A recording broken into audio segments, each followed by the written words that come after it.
Hello, everybody. I am back. I know. I know. You're mad at me. I know. I'm sorry. It's been a while since I've done a video because I've been trying to stay on top of me applying for a job. Some of my coworkers are probably going to be watching this. Well, what it's going to be my coworkers. They're probably watching this. God. None of what I say here is going to go to the workplace. I'm not going to be talking about my YouTube at the workplace unless it's before work or after work. So don't worry if you are worried about this. Don't worry. What I cover in, like the animes that I cover or the shows that I cover in here, maybe. Who knows? But I do listen to a lot of music, and my fan base knows this. I use my music as inspiration, and I found this guy. I may link the unlisted playlist on my channel, well, in the description for this video only. I found this guy. I listed as V Shant or Shanty, whatever, and it's Viking Chants, or like Viking Chants. Great music. You guys should go look at the guy. Great music. And I've been using those for the series that I'm doing on these episodes. So, I'm going to have to say thank you to Howl on Discord. I'm going to try to remember to leave a Discord link in the description so you guys can join. But Howl on Discord, he is going to be putting my thumbnails together. Thank you, dude. You're great. I have a Bound and Blooded one now. I have a Bound and Blood logo or thumbnail, whatever you want to call it. Bound by Blood. Sorry. And this one is going to get its own thumbnail when I figure out what I want for the thumbnail. Because he was happy to take the images and make a thumbnail. Thank you, dude. Again, thank you. Right now, I'm not making any money off of YouTube. But when I do, and I need a full-blown editor, and I can get this system worked out for editing videos, I will try to come in contact with people that I can edit, and I can pay them when I am starting to get more money from YouTube to actually pay you guys when you guys edit. And for those people who support me just to listen to my good content, how are you calling my stuff good? I don't think it's good. I think it's absolute trash, but if you think it's good, hey, I can't change your opinion. But let's get into this. Last time I left off, Malim Nava, the Demon Lord of Destruction, just arrived in the capital city of Rimuru. Or at least he's on the outskirts. And is just standing there. She's just standing there. And Diablo, Rimuru's closest companions, and Izumi are all running over there. Izumi's happy. Diablo's freaked out. And Rimuru's questioning everything. Why is she here? How could she be here? Because she just did something to a different kingdom. And she just went to another kingdom. And if you guys have not seen the first 12 episodes of That Time I Got Reincarnation in Slime Season 2, I suggest you go watch them, get caught up of where we are in the anime.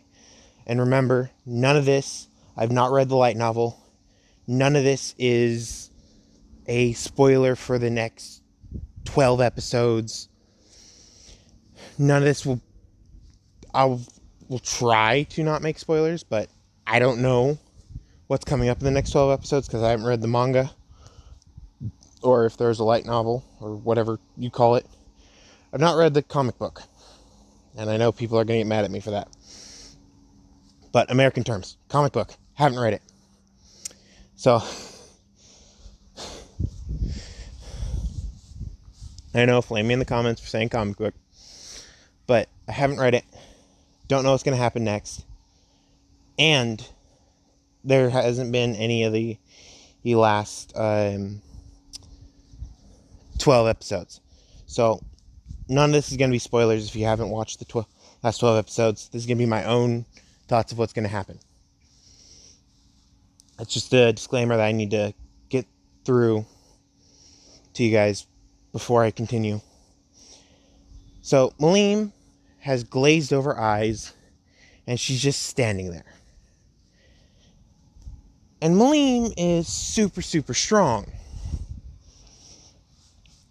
Everybody's running over there. Rimuru's gliding because he's using his wings. Except for one person. One person isn't actually going there. She's already there. And she's waiting. Because if you guys remember last episode of this, Izumi has an ability, I almost said quirk. Izumi has an ability called Perfect Stalker. So she's just watching Malim. She's stalking Malim. And she can only use it in Wendigo state. Normally, when she's in Wendigo state, she can not control it. But since Rimuru gave her a name, I still have not seen any names in the comments. You guys need to name her in the comments, because I'm terrible at making names. Unless I already gave her a name, which then flame me in the comments for not remembering and tell me in the comments. I'm just going to keep referring to her as Izumi. I think I gave her Yui. Or Yue. Maybe. I don't remember. You guys tell me and flame me in the comments for not remembering. Her name is Izumi. To me. So, Izumi is just standing, or actually crouching there in the form of Stalker. And Rimuru, his magic sense allows him to detect anything. Detects that she's standing there, but can't see her. So he walks up to her and he starts chatting with her. Then he shrunk his size down to a manageable size so Malim couldn't see him. Because Malim can't sense very well, but she can see perfectly. You don't know what I mean. I'm replacing a high-level magic sense for Malim with her draconic eye, which allows her to detect as much magic as one person has. So Rimuru, if she looks directly at him, she can see how many magic he has. But if she's not looking directly at somebody, she cannot. So if she's looking directly at where Izumi's standing, she can see Izumi, no matter what she's doing. But if she's not, she doesn't know Izumi's there. So Rimuru transformed into a small form and flopped near Izumi's feet and started talking to Izumi telepathically. And Malim is just standing there. All of a sudden, Malim's nose starts to bleed. And then she falls on the floor. She falls on the ground, completely unconscious. And one difference that I'm doing here, as from canon for canon, that time I got reincarnated slime, is that Rimuru is now on the same level as Malim. Because I've done some kind of comparison. And if you remember when Malim first arrived there, this was before Charybdis, before he absorbed the magicals of Charybdis. He got told he has 10 times less magicals as Malim. Then he absorbed Charybdis, which has Calamity class, which is Malim amount of magicals, or Demon Lord magicals. And he can absorb them all with gluttony and predator. He doesn't let any leak out because of his slime abilities. So he already had amount of Magicools as a Demon Lord when he took down Charybdis and ate it. So he has all the abilities of Charybdis. And when he evolved into a Demon Lord, his Magicools, that even included Charybdis, increased by tenfold.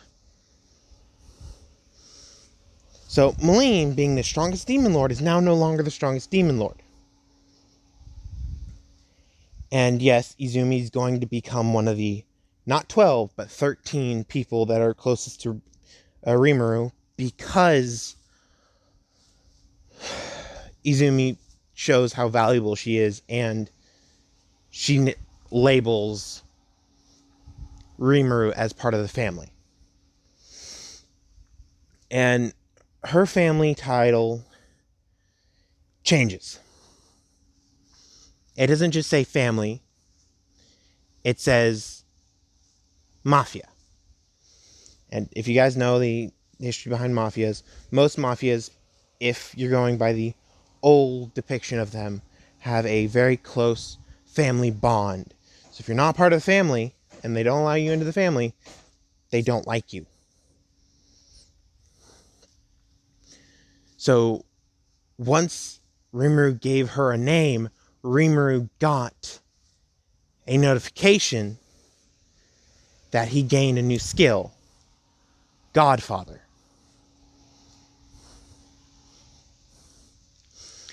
And no, I have not seen the movie, so if you guys have seen the movie, kudos to you. I have not seen the movie. And my sister keeps telling me I need to see the movie. Not going to see it. He gets Godfather. And all of his subordinates also get titles that pertain to their job.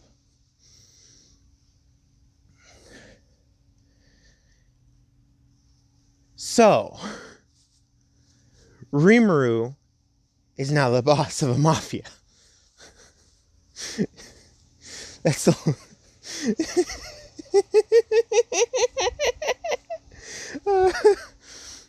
That's the only thing I'm going to say about that. They all get bonuses because they gain a passive that Izumi has of gluttony. They all get it. Well, Rimuru already had it, so he gets something different. So they all gain a power boost, and this increases them by a lot. But this power boost is static. Even if they get transformed into a Demon Lord or a Demon Lord subject, they don't get an increase to power. Yes, hijack. My cat now is attacking me. So they all get a static increase. So when they become Demon Lord, it's only their power, not the static increase. Another thing you should note. Now, while Malim was standing there, in her mind, she was fighting somebody. And this is how I think it went earlier. Clayman. Yes, that's a spoiler for what's going on. Because it kind of makes sense that Clayman's pulling the strings. He's the puppet master, duh. Clayman asked Malim to join him for a cup of tea, basically. He'd like to talk to her. So she came over. Carrion died. He's dead. Frey. She's already under the influence of Clayman's control. And... oh. I got a call. Hold on. Sorry about that. My father wanted me to take a few pictures of a desk for him. So I sent him the pictures. Now back to the story. So Clayman asked her to go there, or come to him, and in his land, he made this big fancy little shindig, and he brought some sweets, because he's been spying on her, and he found that she liked sweets. So he gave her some sweets to get on her good side, so she let her guard down. She let her guard down a little bit, and he took control. One of his skills he used to start puppeting what Malim does. Inside Malim's head, she goes completely dark. There's nothing from Malim. Until when Clayman is being fought, Malim hears Clayman's voice of, "Why are you doing this?" And Frey. Malim snaps out of the control and completely wakes up, and she's fighting completely. And if you guys have seen some of the mind control techniques in shows that, oh, someone's taking the wheel, they're driving the thing while the other person is locked in a room and behind a window or partition. Well, Malim was locked in a room like that. And this room was super durable because Clayman's friggin' control is super strong. So Malim has been trying to bust out. She finally busted out and took control for maybe 20-ish seconds and got to Rimuru's domain, the Great Forest of Jura, and just stood there and finally started to fight off Clayman. The mental version of Clayman. Fight his control. So they're currently fighting in her mind when she is there. And we get to a few months later. Yes, I'm doing a big time skip. Izumi has been accepted into the kitchen. The literal kitchen of everybody. And she's brought a lot of different items. And all these items are very dangerous for people to consume. And they all look at her like she's crazy. And she goes, hold on. So one day, everybody gets a bowl of food and starts eating it. And all at once, they all feel the resistance to poison.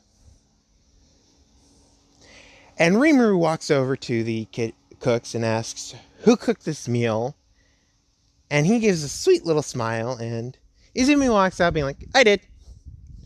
And he looks at her and goes, "What did you put in here?" And she goes, "Oh, don't worry. I just put the strongest poison possible in a dose for a single person. And it's so weak now that no one will get affected." And everybody, he is confused, and Rimuru is with some magic enhancement, "Don't worry, we're going to have some increase in resistances for everybody in the next few days because we have a new chef, and this chef likes cooking with exotic items that bring more flavor to food." And he makes up this white lie. And they're all like, "Okay then." And during these few months, everybody's gotten resistant to poison, paralytics, anesthetics, stimuli, everything. If you can think of it, she's built up a resistance for them. Because she's already has a resistance with her iron gut when she eats them, but not when they're injected. If they're injected straight into her bloodstream, she gets affected. But if she eats them, she immediately gains resistance no matter what.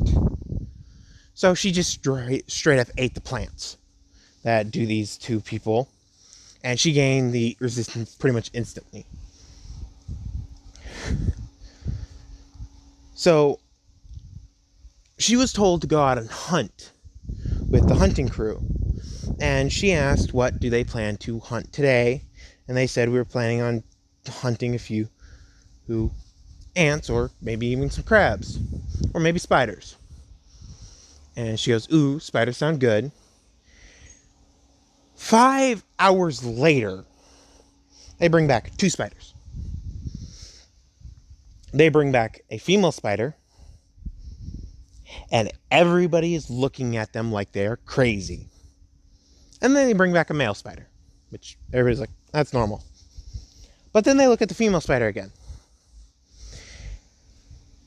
And everybody's like, what's going on? And Izumi says, yeah, that was my doing, and points at the female spider. And Izumi is told that she can't hunt anymore because it's too much food for everybody. And she goes, oh.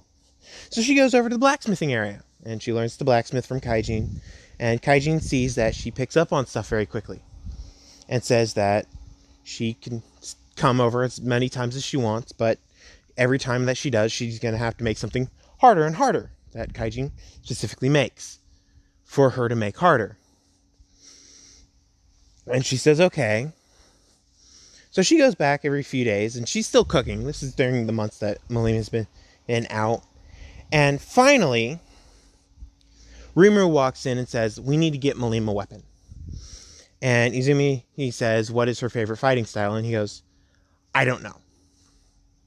And Izumi walks over to Rimuru and says, okay, have you ever seen her carry any kind of weapons before? And he goes, no. And Izumi asks, okay, what race is she? And he goes, dragon, I think. Dragon and human. And she goes, easy. Give me a few days. It'll be done. A few days later, Izumi has these gauntlets. And I'm going to make a Marvel reference in a few minutes. And she puts them down and says, if anybody touches these, I'm going to rip their head off. Because these aren't done yet. And if someone touches them, they're going to bind with that person. And that can't happen until Malim is up. You must insert magic and touch it at the same time, which everybody leaks off magic, except for me. Because I figured out how to not leak off magic by constantly consuming it myself. But anyway, and Kaijin looks at her and goes, what do you mean they're going to bind? And she goes, let me make a new pair for me. And she starts banging out just these claws-looking things. And Kaijin asks, okay. Those are different than that. And she goes, don't worry, I'm almost done. And Magisteel, yes, Magisteel, has different abilities. Able to bind with its host to make the preferred sort of them. Well, I'm adding an ability to where it can bind and hide in the host, if blended with other materials right. Izumi had those materials, and she can blend it right. So she goes on to completely and utterly demolish the hammer she was using with this new material, and Kaijin sees how bad this normal high quality hammer is being damaged, and he goes, no, you can't be doing that. That metal's impossible to wield. And she goes, don't worry. And she finally takes the claw, and this is the size of her thumb. She places it on her fingernail and starts pushing magic into it. And the claw seems to elongate into a talon. And then she says, I'm going to stop pushing magic into it. And she stops, and it shrinks into a normal fingernail. And she goes, frick, that hurts. Forgot how much it hurts. And he goes, what do you mean, forgot how much it hurts? And she goes, well, what you think is actually not high quality metal is actually really low quality metal in the demon world. And Izumi transforms into Wendigo state and just sits down and curls up a little and points at her mask and then transforms back so she doesn't destroy everything, and says, that mask that I was wearing a few seconds ago. And Kaijin goes, it's a mask? And she goes, yeah. Did you not see my thumb elongate too? And he goes, no. So she elongates it again. She goes, don't worry, it doesn't hurt the second time. And her thumb looks like a talon now. a raptor claw, if you want a more precise look at it. And that's just her thumb. She finishes off banging out the rest, and she asks Rimuru to unsummon her. And Diablo goes, no. There's a very low probability he can summon you again. And she goes, don't worry. I can summon myself. And he goes, what? And she goes, yeah. When you left me here for 50 years, alone, I locked myself in that corner of that cave. For so long, I woke up. And he goes, oh, God, you woke up. And she goes, yeah. I've eaten my fill for 30 years straight once I woke up. And that's why not very many orcs are left. Well, when you started fighting them, they were at 300,000. Now, they're at 200. And they all look at her and go, wait, what? And she goes, yeah. After that, I walked into the cave and sat down and started to wait. Because I knew you'd come for me, just not immediately. So I waited. And waited. And waited.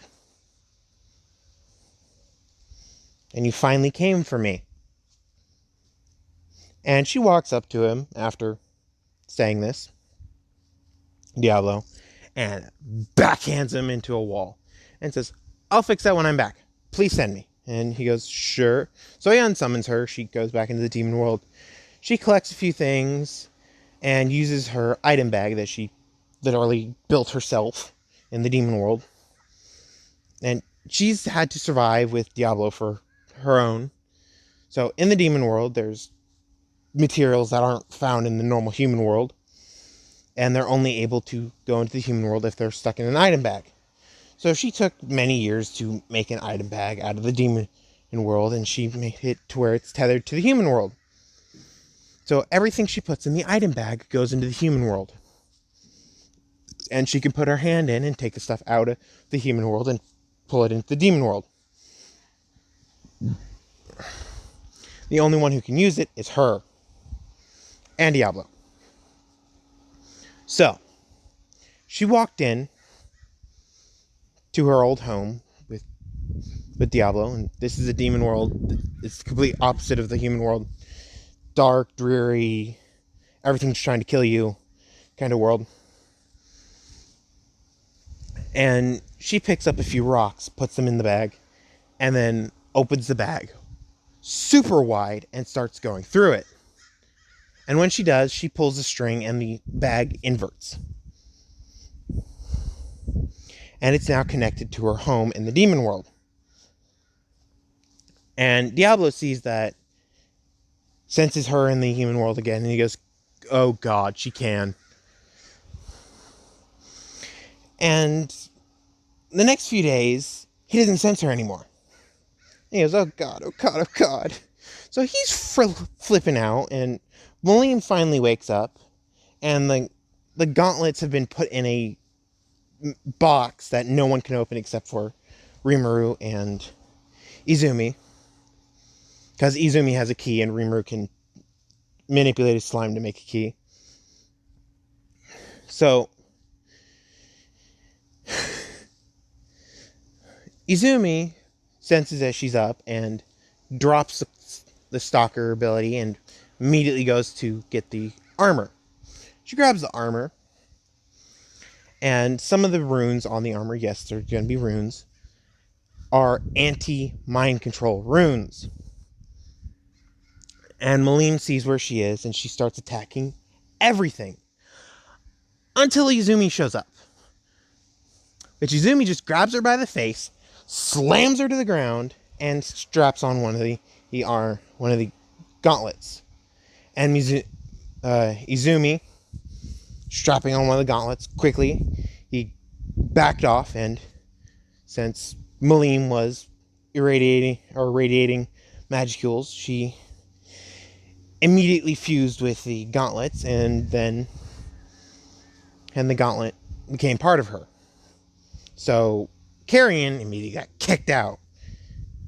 And Maleem sees what's going on around her. Because she woke up and started freaking out. Like, what did I do? What did I just do? And Izumi straps on the other gauntlet and says, stop releasing Magicules. And both of them have been bound to her, and she does. Maleem feels sharp pain in her hands. She looks at her hands, and the gauntlets are gone. Maleem looks at Izumi and sees what she looks like and goes, oh God. Did I do something wrong? And she goes, oh, no. That's a little gift that Rimuru wanted you to have. And she's like, what? And Izumi goes, okay, make a fist and channel Magicules into your fist. And so she does. A lot more, so she needs a lot more to actually summon it, because she always leaks Magicules, so she can't stop. A lot more to summon them, and so she does, and the claws pop out of her knuckles. Yes, Wolverine. And Izumi shows you can adjust them to how you fight.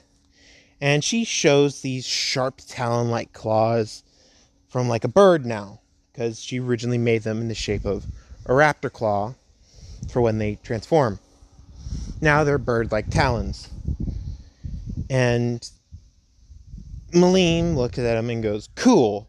So she retracts them, and they hurt a little bit, and then she pops them out again as spiked fists. So her entire fists are now covered in metal spikes.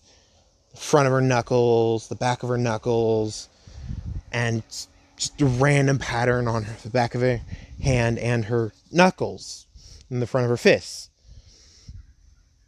And it makes a smooth plate-like figure. And so she walks up to a free spot on the wall that is destroyed and sinks her fist in and twists it. And the entire wall crumbles. And Izumi goes, cool. Oh, it's noon. Cool, it's noon. And Izumi says, cool. Now I gotta fix that. So Izumi walks over to the wall and starts eating the rubble. And Maleem goes, I don't think that's healthy. And she goes, I'm fine. And she continues to eat the rubble, and she's finally done eating the rubble. There's no rubble left, and she goes over to the stone mason area, and she asks, teach me how to do this correctly. So they teach her on one in the building. She's like, thank you. And she takes some of the materials. This is after a few days. Maleem has been locked up for a few days in her own home. She's locked in her own home. This is not the home of Rimuru. No, this is Maleem's own home. And so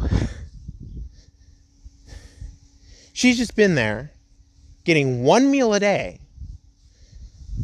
And she said she only gets one meal a day, but she's happy that it's semi-delicious. And Rimuru finally shows up and sees that everything is fixed and sees someone in the background. And says, you can come out now, I know you're there. And Liam goes, who are you talking to? It's only you and me. And he goes, oh God. Izumi, you can come out. Actually using her real name that he gave her. And she goes, okay. And she walks out of the shadows, almost literally, and shows herself to Maleem. And she's like, I've been keeping an eye on Maleem for the last few days. She's not done anything bad. I also gave her the weapon, and she's only used it to crumble a wall into dust after being already semi-broken. I also fixed the wall. And he goes, both of them? And she goes, maybe. I think I might have missed a few spots on the other wall. And he goes, like, what kind of spots? She goes, the rubble. And he goes, I'll go tell Diablo to go pick up the rubble. And she goes, thank you. And she runs off. Back with Kaijin. He's looking at these metals and not knowing what they are. Because one looks like Magisteel.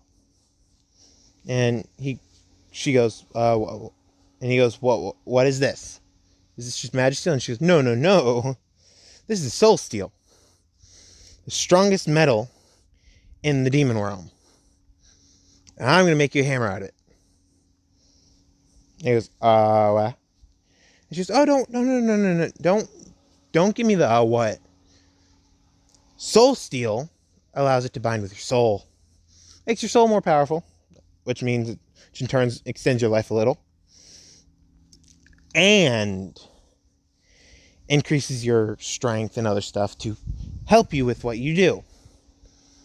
That's why demons are normally so powerful when they bring their own weapons. And clothes, because most of her clothes are kind of made out of Soul Steel. And Diablo walks in and be like, yeah, most of our clothes are made out of Soul Steel.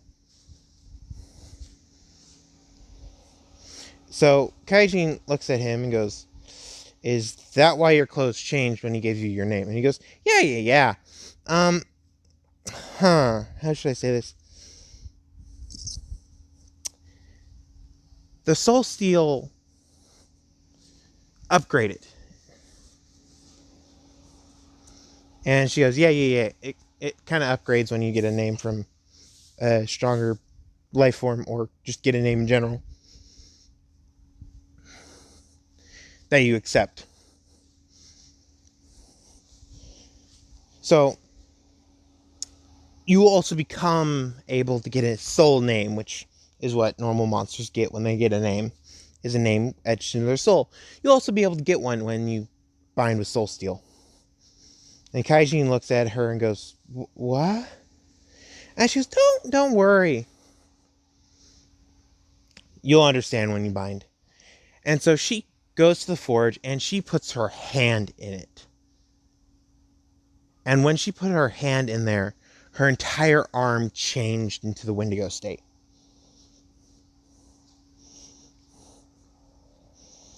And she grabbed the hammer that she brought with her, that took her years and years to forge.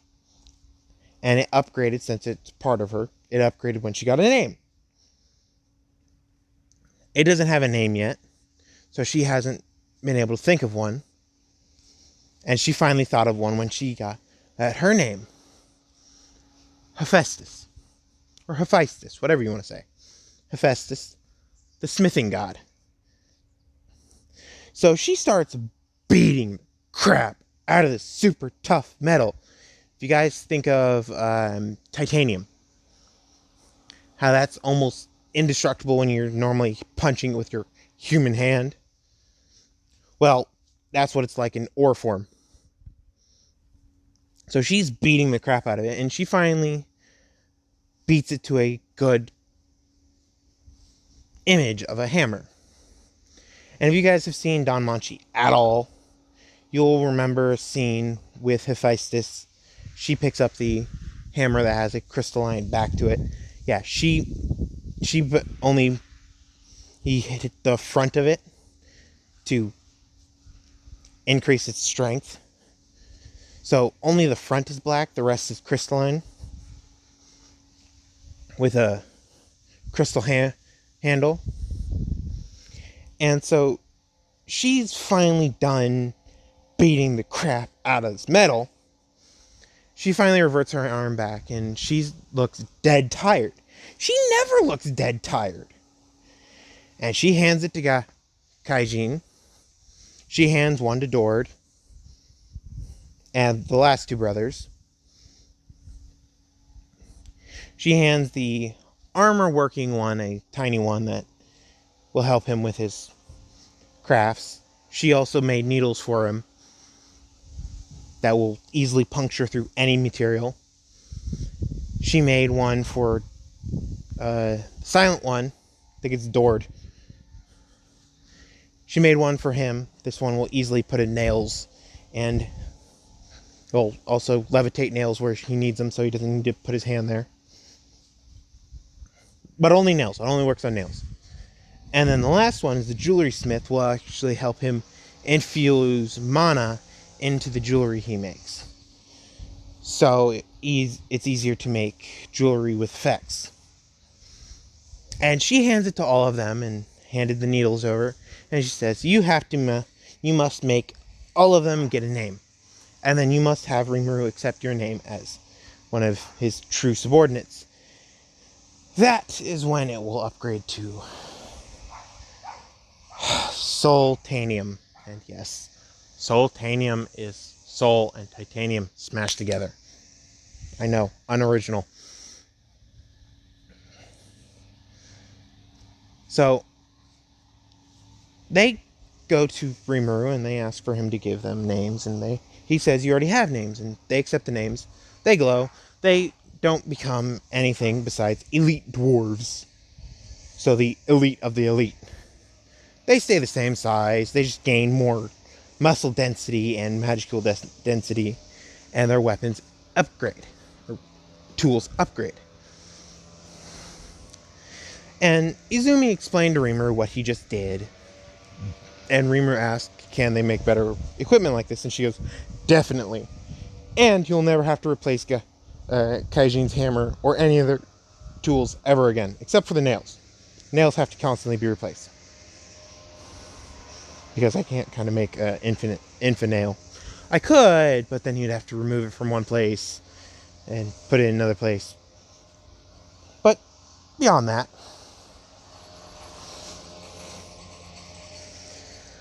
they are now the master craftsmen of this area. Well, besides me and Diablo. And Diablo is fearing for his life now because she just told Rimuru that he's a craftsman. And yes, I'm making Diablo somewhat of a craftsman. And Rimuru looks over at Diablo and goes, oh, really? You just said you're good at fighting. He goes, that's the only thing I'm good at, yeah. And Izumi walks over to him and goes, brother, you know you're good at that. And he goes, no, I'm terrible compared to them.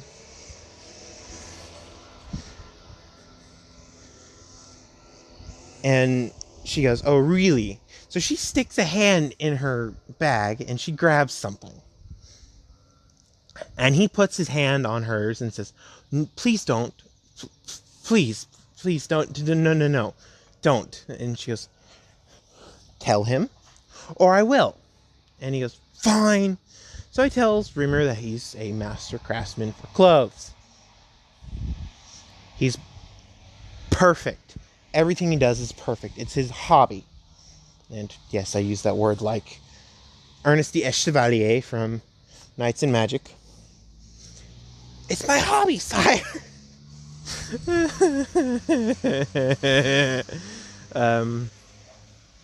So at this time, Rimuru has finally been like, okay, I need to go check on Malim. Someone needs to come with me to get the full story. So they get there, they ask what the full story is. Malim says that she was being used, and he goes, I kind of understood that because you'd never allow someone to cut in on your fights. And she goes, I know. She tells what happened during the fight and asks for Rimuru to forgive her. He goes, sure.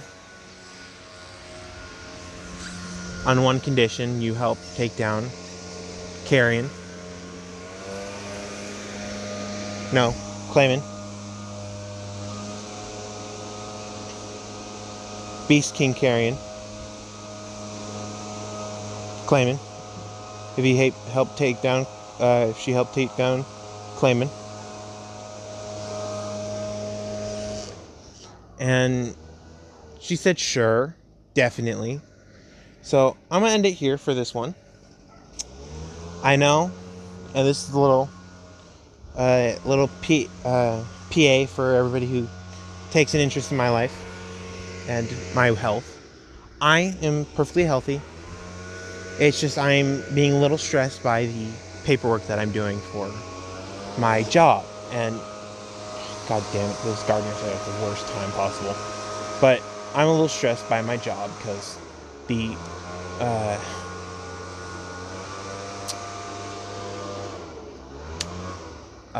email thing that helped me get my information into the database for the job is confusing and difficult to use. So I'm a little stressed out from that. And I was scheduled to do a job to start today, but I couldn't. So I'm starting tomorrow. I'm a little stressed because of that. And I won't be able to upload the rest of the week. So tomorrow and Sunday I won't be able to upload. I won't even be able to live stream, sadly. I try to live stream every Saturday and Sunday, but I won't be able to, because I'm going to be trying to get used to the work schedule. And I'm going to try to upload around that. So this is going to be one out of the only for the next maybe week or so. Hopefully not. I'm going to try to get my schedule for next week and see what days I can do a mass recording or not. If you guys have made it this far and you guys have heard that I do have a job, it's just a little stressful right this second because I'm starting it. Haven't done any work in it yet, but I'm starting it. It's a little stressful. But if you guys have heard this and you guys have made it this far, say congrats in the answer column of my Discord, which I'm going to try to put a link to in the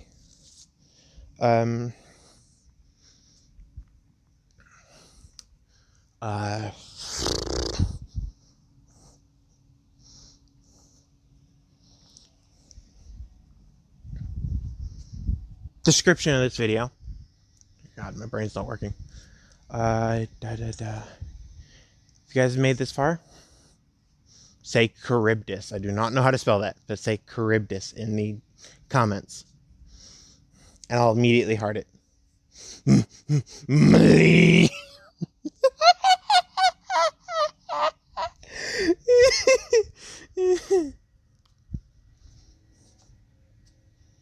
Seems like he possessed that phobia dude of the black leopard fang or something or other. Hopefully you guys enjoyed. Talk to you guys later. Bye.